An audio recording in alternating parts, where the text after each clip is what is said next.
विद्यार्थी मित्रांनो, आपण आता फायनल अकाउंटचा 5वा क्वेश्चन सुरू करत आहोत. तर क्वेश्चन अगोदर समजून घेऊ. कोणता बॅलन्स कुठे येतोय, काय येतोय, थोडी हिंट घेऊ, मग ॲडजस्टमेंटचे टिक करू. तुम्हाला मागच्या क्वेश्चनला सांगितल्याप्रमाणे हा क्वेश्चन पुढचा क्वेश्चन जो होता म्हणजे 5वा क्वेश्चन आत्ताचा, तो आपण पार्टनर्सचा रेशो असलेला क्वेश्चन घेणार होतो. त्याप्रमाणे आपण हा क्वेश्चन घेतलेला आहे. समजून देतो.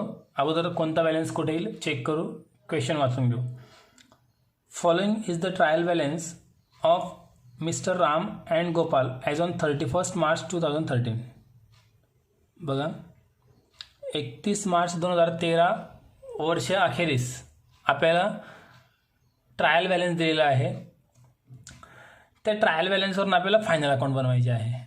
तर मग आता कोणता बॅलन्स कुठे येईल आपण अगोदर क्लिअर करून घेऊ, हिंट देऊ. कधी पण लक्षात ठेवा, ट्रायल बॅलन्सचा कोणताही बॅलन्स जर असेल, डेबिटचा असो क्रेडिटचा असो, तो कोणत्याही अकाउंटला आला तर एकच ठिकाणी यायला पाहिजे.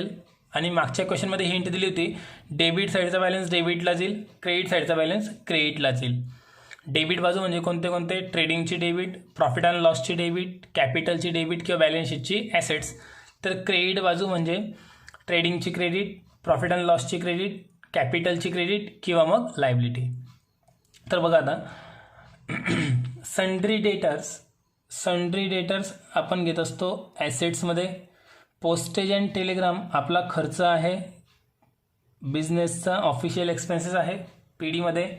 मशिनरी ॲसेट्स, ओपनिंग स्टॉक, ट्रेडिंगची डेबिट, फर्निचर ॲसेट्स, त्यानंतर परचेसेस ट्रेडिंगची डेबिट, वेजेससुद्धा ट्रेडिंगची डेबिट, सॅलरीज हा ऑफिशियल एक्सपेन्सेस असल्यामुळे, ऑपरेटिंग एक्सपेन्सेस असल्यामुळे प्रॉफिट अँड लॉसच्या डेबिटला घेतला.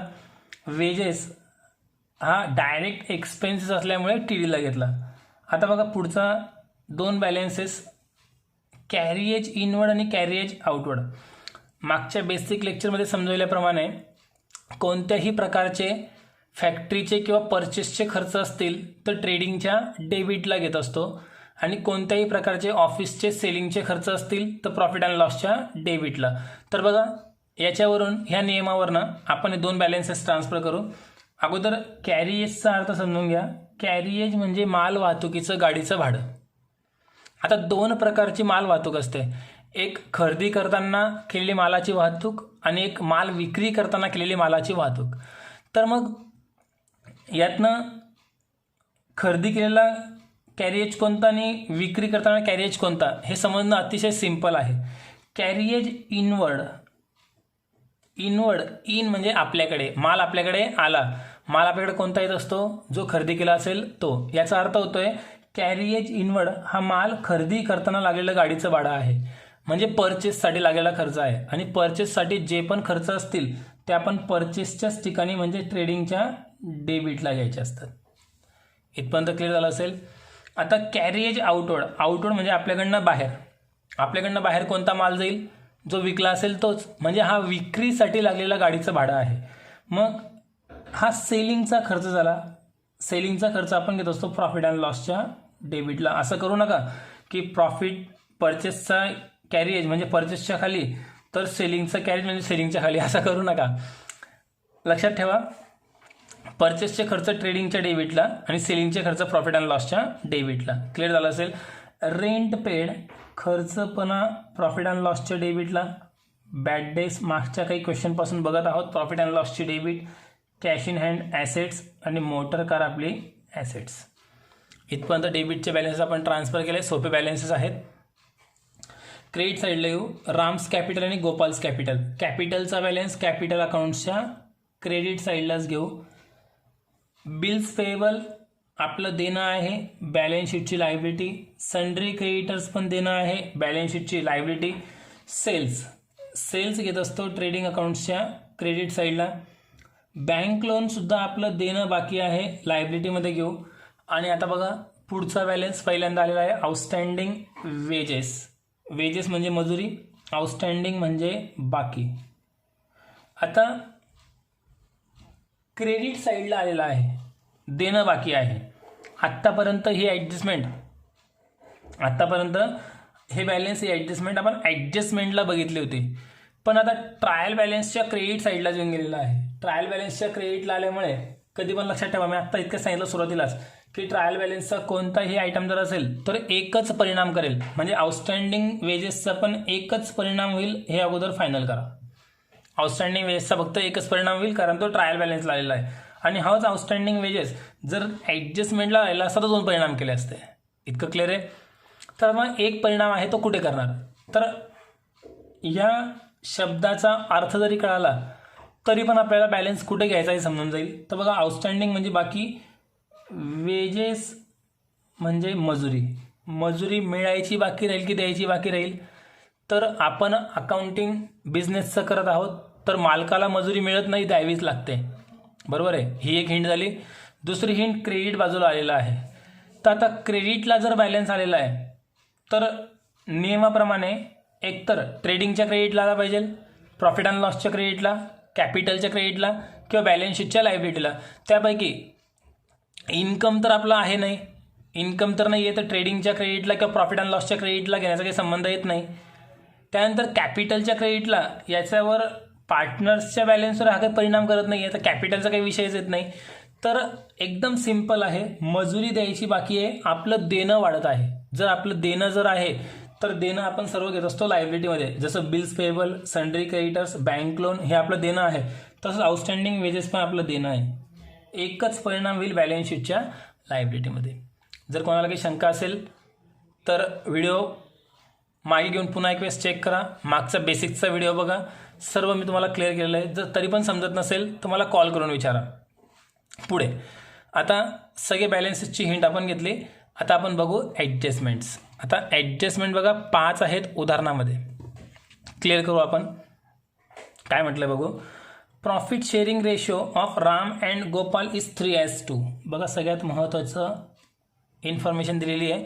राम आणि गोपाल आत्तापर्यंत जे पण पार्टनर होते त्या प्रत्येक उदाहरणामध्ये आपण त्यांचा रेशो इक्वल घेत आलो. इक्वल म्हणजे एकास एक घेत आलो. तर इथे आपल्याला 3:2 हा रेशो दिलेला आहे. याचा परिणाम माहिती तुम्हाला फक्त एकच ठिकाणी होईल, जेव्हा प्रॉफिट अँड लॉस आपण क्लोज करणार आणि जेव्हा नेट प्रॉफिट किंवा नेट लॉस येईल. तर नेट प्रॉफिट किंवा नेट लॉस जो बी येईल तो पार्टनरला आपण आत्तापर्यंत समान हिस्स्यामध्ये वाटून दिला. तर ह्या उदाहरणामध्ये 3:2 वाटावं लागेल. कसं वाटायचं हे मी ते उदाहरणात समजावून सांगेलच, पण लक्षात ठेवा जो पण लॉस प्रॉफिट होईल तो 3:2 आपल्याला डिस्ट्रीब्यूट करायचा आहे. Prepare final account. Final account बनवायचे म्हणजे आपले रेग्युलरचे अकाउंट ओपन करावेच लागतील. तर बघा, आता ॲडजस्टमेंटमध्ये 2 ॲडजस्टमेंट नवीन घेतलेल्या आहेत पण सिम्पल आहेत. बघू आपण पहिली adjustment. The closing stock is valued at cost price ₹45,000 while its market price ₹50,000. जेव्हा आपली क्लोजिंग स्टॉकची अमाऊंट आपण आपल्या पुस्तकात 45,000 दाखवलेली आहे व्हाईल, त्यावेळेला मार्केटमध्ये ह्या मालाची किंमत ₹50,000 होती. कधी पण लक्षात ठेवा, एकदम सिम्पल नियम. बेसिकमध्ये मी समजवलं होतं, क्लोजिंग स्टॉकच्या 2 किमती जर दिल्या असतील तर जी किंमत लहान असेल ती विचारात घ्या. मग 45,000 आणि 50,000 पैकी लहान अमाऊंट आहे 45,000, तर आपण ही अमाऊंट घेणार. या 50,000ची आपल्याला कुठेच नोंद करायची नाही. इतकं क्लिअर झालं. तर क्लोजिंग स्टॉक कुठे कुठे घेत असतो, ट्रेडिंग अकाउंटच्या क्रेडिटला आणि बॅलन्स शीटच्या ॲसेटला. संपला विषय. सोपी ॲडजस्टमेंट होती. लक्षात ठेवा नियम. क्लोजिंग स्टॉकच्या 2 किमती दिल्या असतील तर जी लहान असेल ती विचारात घ्यायची. मोठी किंमत कुठेच येणार नाही. जी लहान किंमत आहे ती नेहमीप्रमाणे ट्रेडिंगच्या क्रेडिटला आणि बॅलन्स शीटच्या ॲसेट्सला येईल. दुसरी ॲडजस्टमेंट आणि तिसरी ॲडजस्टमेंट सोपी आहे. क्लिअर करू फटक्यात. Outstanding expenses. बघा, आता आउटस्टँडिंग एक्सपेन्सेस नाव आला पुन्हा. इथे बघा, आउटस्टँडिंग वेजेस हा पण खर्च होता. आउटस्टँडिंग एक्सपेन्सेस हा पण होता. तो ट्रायल बॅलन्सला आल्यामुळे फक्त एकच परिणाम केला. आता इथे आउटस्टँडिंग एक्सपेन्सेस ॲडजस्टमेंटला आल्यामुळे यांचे 2 परिणाम झाले पाहिजे. बघू आपण काय परिणाम होतील. काय काय आउटस्टँडिंग एक्सपेन्सेस आहेत. सॅलरीवर आहे आणि रेंटवर आहे. मग आता अगोदर सॅलरी आणि रेंट ह्या दोघांवर आपण डेबिट साईडला टिक करून घेऊ. हे बघा, हे सॅलरीवर आणि इथे रेंटवर यांच्यावर ॲडजस्टमेंट आहे म्हणून आपण अगोदर टिक केली. परिणाम काय होतात, मागच्या 4 क्वेश्चनमध्ये आपण हे ॲडजस्टमेंट घेतलेले आहेत. तर क्लिअर करू बघा. आउटस्टँडिंग एक्सपेन्सेस वेअर अजून खर्च द्यायचे बाकी आहेत. काय काय द्यायचे बाकी आहेत? सॅलरी 800 आणि रेंट 500. बघा मित्रांनो, आत्तापर्यंत आपण सॅलरी पेड केलेली आहे 7,000 रुपये. 7,000 सॅलरी आपण आत्तापर्यंत देऊन टाकली आणि वर्षाअखेरीस असं लक्षात आलं की अजून पण 800 रुपये पगार द्यायचा बाकी आहे. पण वर्ष तर आपण संपवत आहोत, पगार तर आपण आता पुढच्या वर्षी देणार. पण हा खर्च जो 800 द्यायचा बाकी आहे तो पुढच्या वर्षी जरी आपण पेड करणार, पण तो आपला चालू वर्षाचा खर्च आहे. तसं रेंट पण चालू वर्षाचा आहे. तो चालू वर्षाच्या खर्चामध्येच हा खर्च दिसला पाहिजे, भले तुम्ही दिलेला असेल किंवा नसेल. मग पहिला परिणाम, सॅलरी आत्तापर्यंत 7,000 देऊन टाकली, 800 रुपये द्यायची बाकी आहे. तर ॲक्च्युअल सॅलरी आपली 7,000 नाही, तर 7,000 प्लस हे 800 अजून द्यायचे बाकी आहेत. तर 7,800 रुपये आपले अजून सॅलरी टोटल आहे. त्यापैकी आपण 7,000 देऊन टाकले, 800 द्यायची बाकी आहे. रेंट पण तसंच, 1,500 रुपये रेंट आत्तापर्यंत आपण पेड केलेलं आहे आणि आता 500 रुपये अजून द्यायचे बाकी आहेत. मग याचा अर्थ पहिला परिणाम, खर्च वाढतोय की कमी होतोय?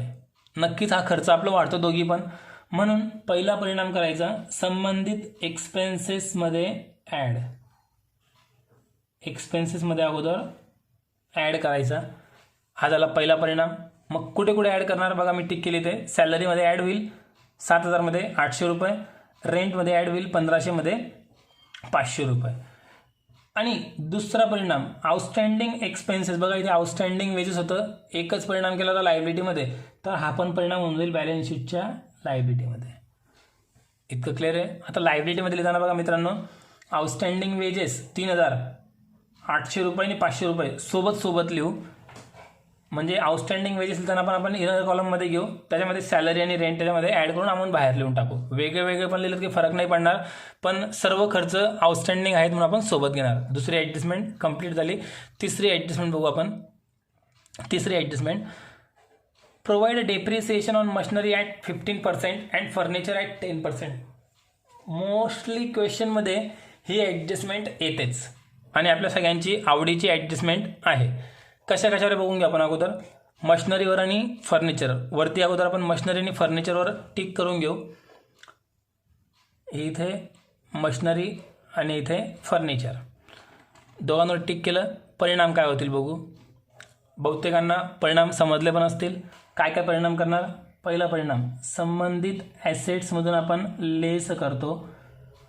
म्हणजे कुठून लेस करणार? मशिनरीमधून लेस आणि फर्निचरमधून लेस. ॲसेट्समध्ये लिहिताना लेस करणार म्हणून आपण त्यांच्यावर अगोदरच टिक करून ठेवली. आणि खर्च असल्यामुळे प्रॉफिट अँड लॉसच्या डेबिटला. सोपी ॲडजस्टमेंट आहे, जास्त काही समजण्याची गरज नाही. चौथी आणि पाचवी ॲडजस्टमेंट थोडीशी नवीन आहे, व्यवस्थित समजून घ्या. Goods costing. कॉस्टिंग म्हणजे किंमत, गुड्स म्हणजे माल. ₹3,000 डिस्ट्रीब्युटेड. डिस्ट्रीब्युटेडचा अर्थ होतो वाटले. आपण 3,000 रुपये किमतीचा माल वाटला. कोणाला वाटला? As a free sample. कसा वाटला? फ्री सॅम्पल, जाहिरातीसाठी वाटला. फ्री सॅम्पल कधी पण लक्षात ठेवा.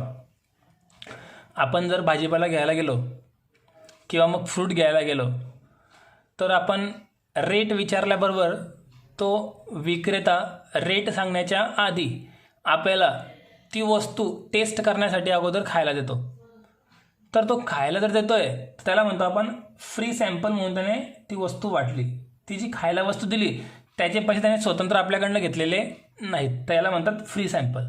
तर बघा, goods costing ₹3,000 distributed as free sample. 3,000 रुपयांचा माल आपण फ्रीमध्ये वाटला. मला सांगा याच्यामध्ये काय घडणार आहे? इतकं फायनल आहे की 2 परिणाम होतील. 2 परिणाम. बेसिक लेक्चरला मागच्या व्हिडिओमध्ये मी बोललो होतो, कोणत्याही प्रकारे माल जर कमी झाला तर पहिला परिणाम ट्रेडिंगच्या क्रेडिटला करा. बघा इथे घेतला आपण ट्रेडिंगच्या क्रेडिटला. पहिला परिणाम ट्रेडिंगच्या क्रेडिटला. दुसरा परिणाम कुठे करणार? आता आपण फ्री सॅम्पल म्हणून वाटला म्हणजे जाहिराती करता वाटला. जाहिरात म्हणजे ॲडव्हर्टाइजमेंट. मला सांगा इथे आपला खर्च आहे की फायदा आहे? तर नक्कीच आपला इथे खर्च होणार आहे.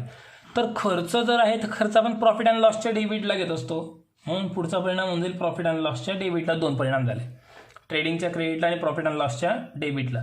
पण लक्षात ठेवा, ट्रेडिंगच्या क्रेडिटला लिहिताना बघा चौथ्या ॲडजस्टमेंटचे परिणाम ट्रेडिंगच्या क्रेडिटला लिहिताना तिथे आपण लिहायचं बाय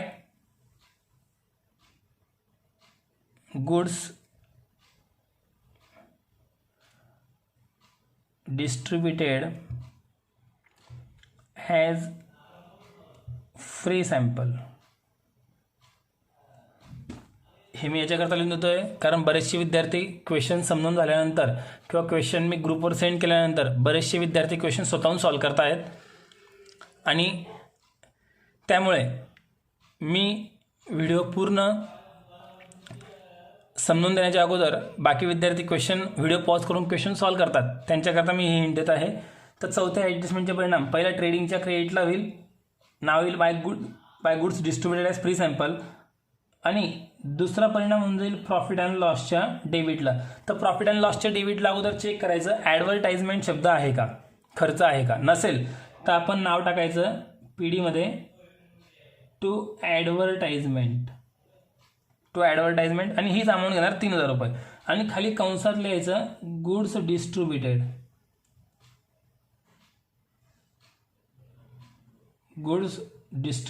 ॲज फ्री सॅम्पल.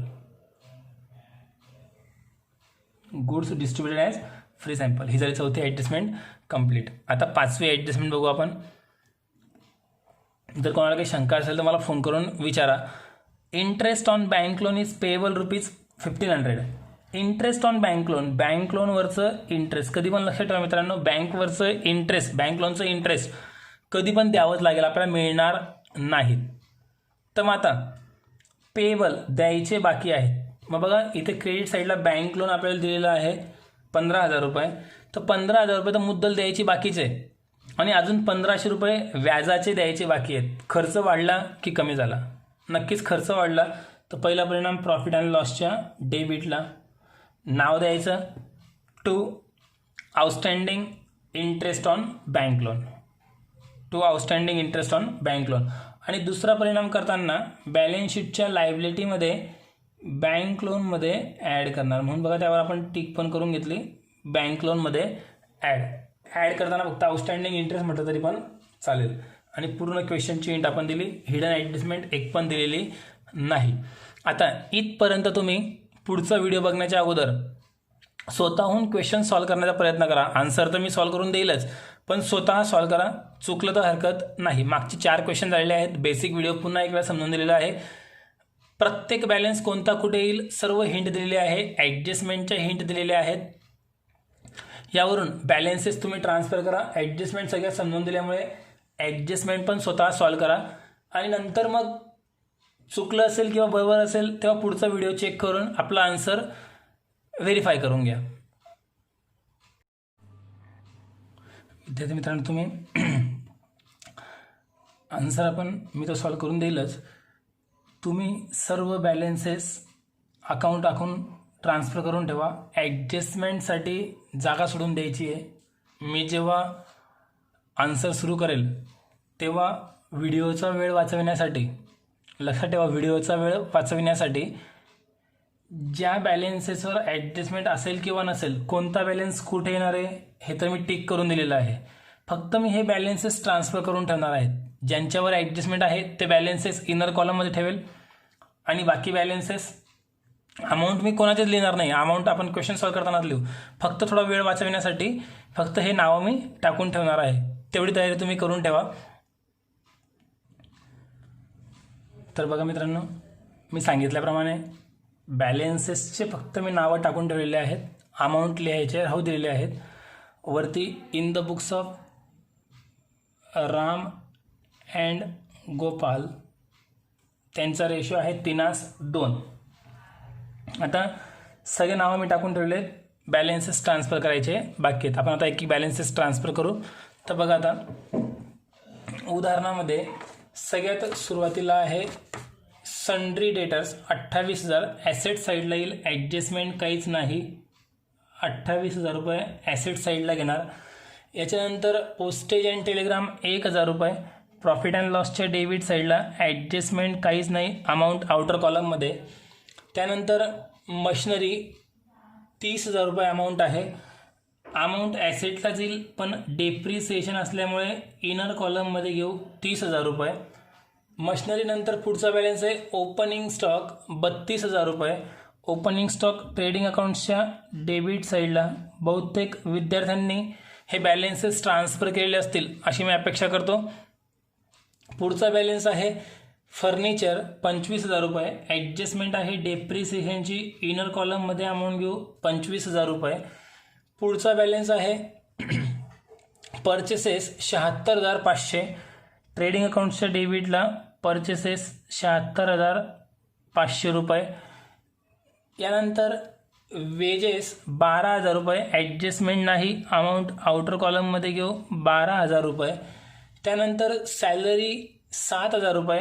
याच्यावर मात्र ॲडजस्टमेंट आहे, अमाऊंट इनर कॉलममध्ये लिहून ठेवू 7,000 रुपये. ॲडजस्टमेंटसाठी जागा सोडणार. कॅरिएज इनवर्ड 1,000. ट्रेडिंग अकाउंट्सच्या डेबिट साईडला कॅरिएज आउटवर्ड 2,000 रुपये. प्रॉफिट अँड लॉसच्या डेबिटला यांची रिझन पण मी क्वेश्चनची हिंट त्यांना समजून सांगितलेलं आहे. त्यानंतर रेंट पेड 1,500 रुपये. ॲडजस्टमेंट आहे, इनर कॉलममध्ये घेऊ 1,500 रुपये. बॅड डेप्सची अमाऊंट आहे 1,700. ॲडजस्टमेंट नाही, अमाऊंट बाहेर घेऊ 1,700. यानंतर कॅश इन हँड 8,000 रुपये. ॲसेट साईड याच्यावर ॲडजस्टमेंट नसते आणि मोटर कारवर पण ॲडजस्टमेंट नाही आहे 20,000 रुपये. ॲसेट साईड ज्यांच्यावर ॲडजस्टमेंट आहेत ते बॅलेन्स इनर कॉलममध्ये घेतले, ज्यांच्यावर ॲडजस्टमेंट नाही ते बॅलेन्स आउटर कॉलममध्ये घेतले. लक्षात घ्या मित्रांनो, तुम्हाला जर आठवत जर असेल तर बेसिक व्हिडिओमध्ये मी समजवलं होतं की ट्रायल बॅलेन्सचे डेबिटचे बॅलेन्सेस नेहमी डेबिट बाजूला येतील. एक तर ट्रेडिंगच्या डेबिटला, एक तर प्रॉफिट अँड लॉसच्या डेबिटला, कॅपिटलच्या डेबिटला किंवा मग ॲसेटला. बघून घ्या, अमाऊंट आपण सर्व डेबिट बाजूला घेतलेले आहेत. कॅपिटलच्या डेबिटचे काही बॅलेन्स आलेले नाहीत. आता क्रेडिट साईडचे बॅलेन्सेस ट्रान्सफर करू. कॅपिटलचा बॅलेन्स आहे 50,000 आणि 40,000 रुपये. 50,000 आणि गोपालची अमाऊंट आहे 40,000 रुपये. Bills payable 4,000. बॅलन्स शीटच्या लायबिलिटीमध्ये ॲडजस्टमेंट काहीच नाही आहे, अमाऊंट डायरेक्ट बाहेर. त्यानंतर सन्ड्री क्रेडिटर्स 15,000 पण लायबिलिटीमध्ये ॲडजस्टमेंट नाही, अमाऊंट बाहेर 15,000. नंतर बँक लोनसुद्धा 15,000 रुपये आहे, त्यावर ॲडजस्टमेंट असल्यामुळे अमाऊंट इनर कॉलममध्ये घेतली. सेल्सची अमाऊंट 1,18,700. ॲडजस्टमेंट नाही, अमाऊंट बाहेर 1,18,700. आउटस्टँडिंग वेजेसचा एकच परिणाम करायचा आपल्याला 3,000 रुपये लायबिलिटीमध्ये. डायरेक्ट बाहेर लिहिलं तरी चालेल किंवा इनर कॉलममध्ये लिहून आउटस्टँडिंग सॅलरी आणि रेंट जे आहे ते ॲड करून बाहेर लिहा, सेपरेट लिहा किंवा एकत्र लिहा, कसं लिहिलं तरी पण चालतं. बघा, सर्व बॅलेन्सेस आपण ट्रान्सफर करून घेतलेले आहेत. आता आपण एक एक ॲडजस्टमेंटला सुरुवात करू. तर पहिली ॲडजस्टमेंट आहे क्लोजिंग स्टॉकची. क्लोजिंग स्टॉक आपण 2 ठिकाणी घेणार आहोत. एक ट्रेडिंग अकाउंट्सच्या क्रेडिटला अमाऊंट आहे 45,000 रुपये. 2 अमाऊंट दिले असतील तर आपण जी लहान अमाऊंट असेल ती ट्रान्सफर करणार. रिझन अगोदर बेसिकमध्ये समजून सांगितलं. सेकंड इफेक्ट, बॅलन्स शीटच्या ॲसेट्समध्ये स्टॉक 45,000. फर्स्ट ॲडजस्टमेंट कंप्लीट झाली. आता दुसरी ॲडजस्टमेंट आपण क्लिअर करू. आउटस्टँडिंग एक्सपेन्सेसवर सॅलरी ₹800 अँड रेंट ₹500. सॅलरीवर आणि रेंटवर ॲडजस्टमेंट आहे आउटस्टँडिंगची. सर्व इफेक्ट मी लिहून दिलेले आहेत. पहिला परिणाम, संबंधित एक्सपेन्सेसमध्ये ॲड, नाव दिलं ॲड आउटस्टँडिंग. सॅलरीवर आउटस्टँडिंग आहे 800 रुपये. ॲड करून 7,800 बाहेर. जे 800 रुपये आपण ॲड केले ते आपले देणं बाकी आहे. तर बॅलन्स शीटच्या लायबिलिटीमध्ये इथे आपण आउटस्टँडिंग नाव ऑलरेडी लिहून ठेवलेलं आहे, त्यामध्ये हे 800 रुपये इथे लिहून घेतले लायबिलिटीमध्ये. परिणाम लिहून दिलेले आहेत. रेंटवर पण आउटस्टँडिंग आहे 500 रुपये. सेम इफेक्ट, रेंटमध्ये ॲड करणार आउटस्टँडिंग नाव देऊन ॲड आउटस्टँडिंग 500, 2,000 आउटर कॉलममध्ये. आणि जे ॲड केले ते बॅलन्स शीटच्या लायबिलिटीमध्ये घेऊ. रेंट 500 रुपये. सर्व आउटस्टँडिंग अमाऊंट संपल्यानंतर यांची टोटल बाहेर घेऊन घेऊ. 3,800, 3,800 आणि 5,43, 4,300 रुपये. 4,300 आउटर कॉलममध्ये. हे दुसरे ॲडजस्टमेंट कंप्लीट केले. यानंतर तिसरी ॲडजस्टमेंट डेप्रिसिएशनची आहे. मशिनरीवर 15% आणि फर्निचरवर 10%. दोघं पण डेप्रिसिएशन ॲसेट्समधून लेस करू. इथे नाव देणार लेस डेप्रिसिएशन 15%. 30,000 रुपयांवर जर 15% जर कॅल्क्युलेट केले तर अमाऊंट येईल 4,500 रुपये. इथून 4,500 रुपये लेस करू आणि अमाऊंट बाहेर घेणार 25,500 रुपये. हा झाला डेप्रिसिएशनचा मशिनरीचा पहिला परिणाम. लगेच फर्निचरवर पण घेऊन टाकू 10%. इथे सेम लेस करणार. लेस डेप्रिसिएशन 10%. 10% अमाऊंट येईल 2,500 रुपये. अमाऊंट लेस करून बाहेर अमाऊंट राहील 22,500 रुपये. डेप्रिसिएशनच्या दोघांचा पण पहिला इफेक्ट आपण कंप्लीट केला. दुसरा परिणाम प्रॉफिट अँड लॉसच्या डेबिट साईडला येईल. इथे नाव देऊ आपण टू डेप्रिसिएशन ऑन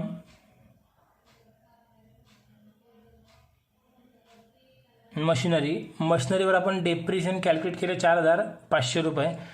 ते घेतले इथे इनर कॉलममध्ये 4,500. आणि लगेच फर्निचरवर पण आपण कॅल्क्युलेट केलं. फर्निचरचं डेप्रिसिएशन 2,500 रुपये. ते घेतले इथे 2,500 रुपये. टोटल बाहेर 7,000 रुपये. आणि हे डेप्रिसिएशन संपलं. चौथी ॲडजस्टमेंट चांगल्या प्रकारे समजून दिलेली होती. Goods costing ₹3,000 distributed as free sample. कोणत्याही प्रकारे माल जर कमी होत असेल तर पहिला परिणाम ट्रेडिंग अकाउंट्सच्या क्रेडिटला. इथे नाव द्यायचं गुड्स डिस्ट्रीब्युटेड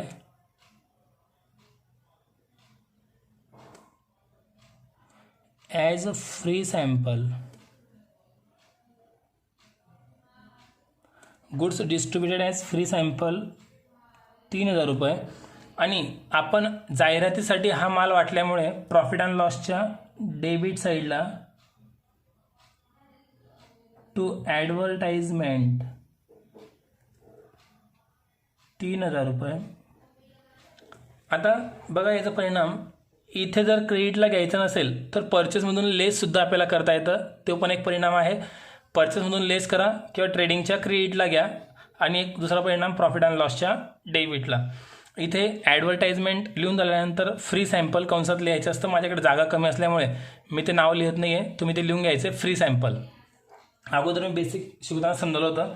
लास्ट ॲडजस्टमेंट आहे interest on bank loan is payable ₹1,500. Bank लोनचं इंटरेस्ट द्यायचं बाकी 1,500. पहिला परिणाम सांगितला होता. प्रॉफिट अँड लॉसच्या डेबिटला नाव द्यायचं टू आउटस्टँडिंग इंटरेस्ट 1,500 रुपये. आणि दुसरा परिणाम बँक लोनमध्ये लायबिलिटीमध्ये ॲड करणार. इथे नाव देऊ ॲड आउटस्टँडिंग इंटरेस्ट अमाऊंट 1,500 रुपये. 1,500 ॲड करून अमाऊंट बाहेर घ्यायची 16,500 रुपये. आणि सर्व ॲडजस्टमेंट आपण संपवून टाकल्या. आता फक्त आपल्याला अकाउंट्स क्लोज करायचे आहेत. इथपर्यंत चेक करून घ्या सर्व बॅलेन्सेस तुमचे बरोबर आहेत का. ज्यांनी अगोदर क्वेश्चनचे बॅलेन्सेस ट्रान्सफर केले असतील, ॲडजस्टमेंट सॉल्व केले असतील तर अमाऊंट चेक करून घ्या.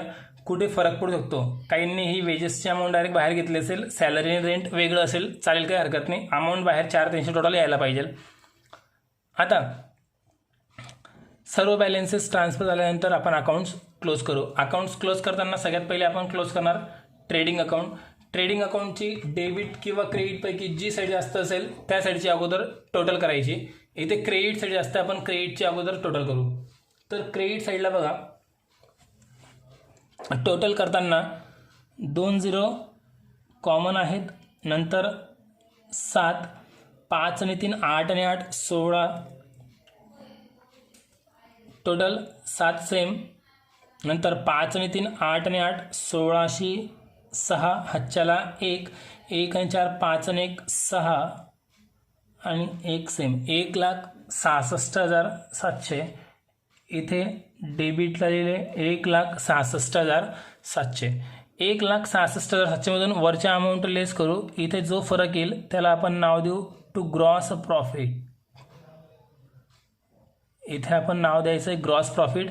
पण ग्रॉस प्रॉफिट काढणार कसा, तर 1,66,700मधून वरची अमाऊंट लेस करून टाकू. वरची अमाऊंट लेस करून मग आपल्याला सापडेल ग्रॉस प्रॉफिट. तर कितीमधून काय लेस करणार बघा आपण, 1,66,700मधून वरच्या अमाऊंट लेस करायच्यात. डायरेक्ट जर लेस करता येत नसतील तर साईडला कॅल्क्युलेशन आपण करू. साईडला कॅल्क्युलेशन करताना बघा 1,66,700 1,66,700 मायनस यांची टोटल करू. 2 0 कॉमन आहेत, नंतर 5 सेम, 1 आणि 2 3, 3 आणि 6 9, 9 आणि 2 11, 1 हातच्याला 1, 1 आणि 1 2, 2 आणि 7 9, 9 आणि 3 12, 1,21,500 लेस करायचे आहेत त्या अमाऊंटमधून. तर आपल्याला सापडेल ग्रॉस प्रॉफिट. तर लेस करू आपण. 2 0 सेम, 7मधून 5 गेला 2, 6तून 1 गेला 5, 6तून 2 गेले 4, 1मधून 1 गेला 0. 45,200 रुपये इथे फरक येतो आहे. 45,200 45,200 हा सापडला ग्रॉस प्रॉफिट. तो घेणार प्रॉफिट अँड लॉसच्या क्रेडिट साईडला. याला आपण नाव देऊ बाय ग्रॉस प्रॉफिट. 45,200. आता कोणता बॅलन्स कुठून कुठे घेतला हे अगोदर पूर्ण मी समजून दिलेला आहे. हा फरक कसा काढला, ट्रेडिंगची बेरीज केली 1,66,700, डेबिटला घेतले, त्यातनं वरच्या अमाऊंट लेस केले, हा ग्रॉस प्रॉफिट आला. जो ग्रॉस प्रॉफिट इथे आला तो ग्रॉस प्रॉफिट लगेच आपण इथे क्रेडिट साईडला ट्रान्सफर केला. आता सेम क्लोज करणार profit and loss account. Profit and loss account close करू.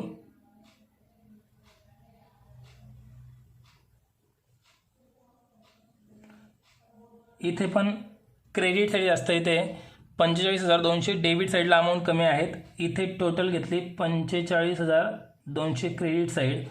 डेबिटला तीच टोटल आपण क्रेडिटला बघा 45,200, डेबिटला घेतले 45,200 रुपये.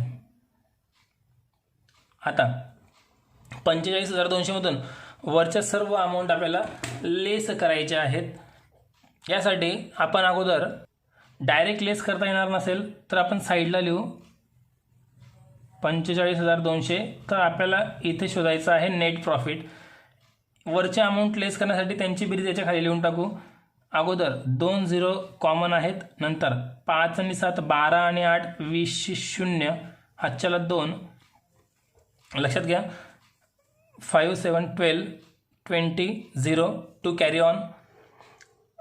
3 3 6 आणि 7 13 14 16 18 18 आणि 1 19 20 26 6 हातच्याला 2, तेवढी अमाऊंट आहे 26,000. लेस करून टाकू अमाऊंट. लक्षात घ्या पुन्हा एक वेळेस, क्रेडिट साईड टोटल 45,200 आहे, डेबिट साईडची बेरीज 26,000 आहे. लेस करून देऊ. 2 सेम, 15तून 6 गेले 9, 4मधून 3 गेला 1, 19,200 रुपये डिफरंट येतो आहे. स्वतः कॅल्क्युलेशन करण्याचा प्रयत्न करा. ही टोटल आहे प्रॉफिट अँड लॉसची क्रेडिटची, ही टोटल आहे प्रॉफिट अँड लॉसची डेबिटची. तर हा सापडला नेट प्रॉफिट. आता 19,200 जो फरक आला तो आपण इथं लिहू. त्याला आपण नाव द्यायचं असतं नेट प्रॉफिट. 19,200. आता सगळ्यात इम्पॉर्टंट, हा 19,200 वर दोघांचा हक्क आहे, राम आणि गोपाल यांचा. आता लक्षात घ्या, राम आणि गोपालला 19,200 त्यांच्या रेशोने वाटायचं आहे. त्यांचा रेशो आपल्याला उदाहरणामध्ये दिलेला आहे, सुरुवातीला सांगितल्याप्रमाणे 3:2. आता बघा हे कॅल्क्युलेशन मी मुद्दामून इथेच करत आहे. तुम्ही साईडला केलं कॅल्क्युलेशन तरी पण चालेल. मी तुम्हाला एका साईडला कागदावर हे कॅल्क्युलेशन करून दाखवतो. बघा राम आणि गोपाल यांचा रेशो आपल्याला दिलेला आहे 3 2 म्हणजे रामचा हिस्सा 3 आहे तर गोपालचा हिस्सा 2. याचा अर्थ काय होतोय, जर संस्थेमध्ये कितीही नफा नुकसान झालं तर त्यातनं राम 3 हिस्सा घेईल आणि गोपाल 2 हिस्सा घेईल. तर सिंपल आपला जो नेट प्रॉफिट झाला आहे 19,200 हा आपल्याला या दोघांमध्ये डिवाइड करून द्यायचा आहे. मग काय करणार बघा, आता रामचा हिस्सा आहे 3, गोपालचा हिस्सा आहे 2, यांची टोटल झाली 5. याचा अर्थ जो पण नफा नुकसान आहे त्याचे आपण भाग करणार 5. लक्षात घ्या, व्यवस्थित समजून घ्या. 19,200 भागीला किती करणार 5. 5 कसे आले 3 आणि 2 5. समजा 2:1 जर रेशो राहिला असता तर 2 आणि 1 3 आपण भागीला 3 केले असते. 4:3 जर रेशो राहिला असता 4 आणि 3 7 भागीला 7 केले असते. जर इक्वल रेशो राहिला असता तर भागीला आपण 2 करतो. तर 3:2 रेशो असल्यामुळे या दोघांची बेरीज करा 5 झाले. 5 1 5 5 3 15 उरले 4, 4वर घेतला 2 42 5 8 हे 40 उरले 2 घेतला 0 5 चोक 20 0 3,048. हे किती भागांसाठी आले मित्रांनो, एका भागासाठी. कारण एकूण 3 भाग रामचे आणि 2 भाग गोपालचे, टोटल 5 भाग झाले. आपण 5ने डिवाइड केलं म्हणजे हा एका भागासाठी अमाऊंट आली 3840 रुपये. आता 3840 हे एका भागासाठी आले तर रामचे भाग आहेत 3, तर 3840 गुणिला 3 करणार. 3 0 0 3 चोक 12 2 अच्छाला 1 3 8 24 आणि 1 25 5 अच्छाला 2 3 3 9 आणि 2 11 11,520 रुपये हे आले रामच्या हिश्श्यावर. आणि नंतर गोपालचा हिस्सा आहे 2, त्याला आपण 3840 गुणिला 2 करणार.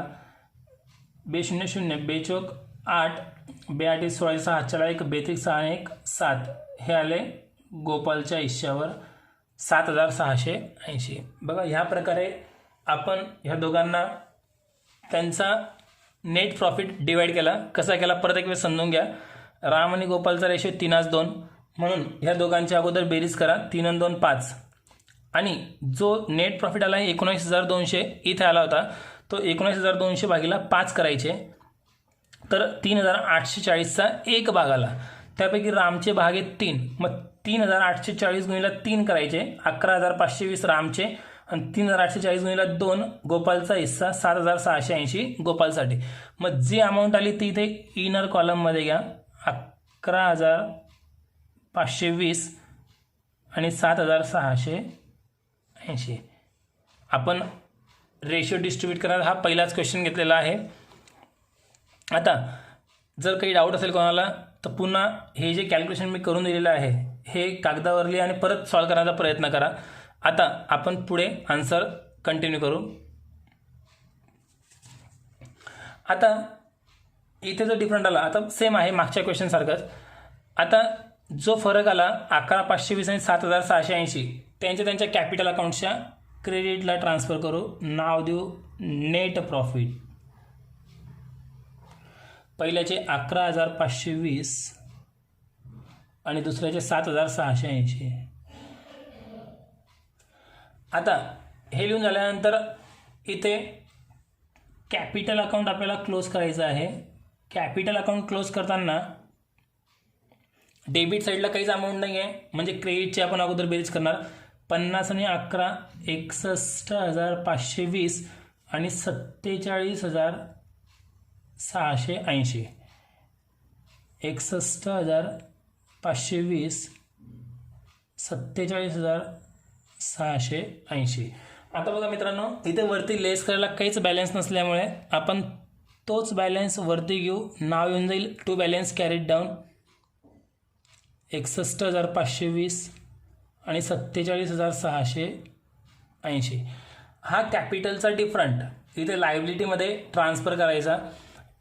रामची अमाऊंट 61,520 आणि गोपालची अमाऊंट 47,680.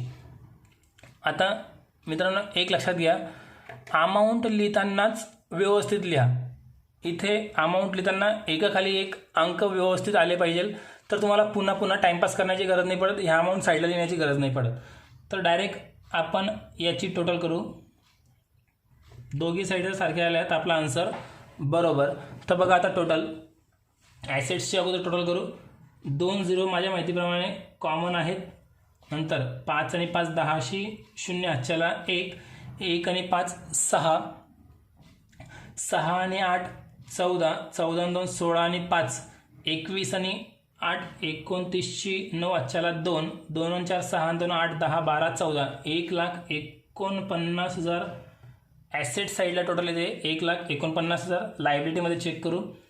1 झिरो कॉमन आहे. नंतर 8 आणि 2 10शी, 0 हातच्याला 1, 1 आणि 3 4, 4 आणि 5 9, 9 आणि 6 15 आणि 5 20शी, 0 हातच्याला 2, 4 आणि 2 6 आणि 6 12 आणि 5 17 आणि 4 21, 21 आणि 7 28 आणि 1 29शी 9. इकडे अमाऊंट टॅली करत चला.